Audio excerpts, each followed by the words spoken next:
Inalerto naman ng Office of the Civil Defense ang ating mga kababayan, partikular sa Luzon, sa epekto ng Bagyong Esther at Habagat.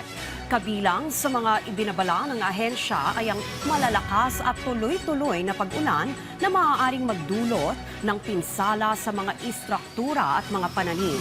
Posible din anyang magdulot ang bagyo ng daluyong o matataas at malalakas na alon. Sa datos ng DENR Mines and Geohazard Bureau, higit 430 barangay ang nahaharap sa banta ng pagguho ng lupa at pagbaha dahil sa bagyo at habagat. Paalala ng ahensya, maging alerto sa pagtaas o pagbaba ng antas ng tubig sa inyong lugar. Agad iulat ang anumang senyales ng paggalaw ng lupa, pagtaas ng tubig at pagputik ng tubig baha. Suriin rin ang bahay at ipaalam sa mga opisyal ng barangay kung may mapapansin na mga bitak o crack sa mga pader o nakatagilid na poste.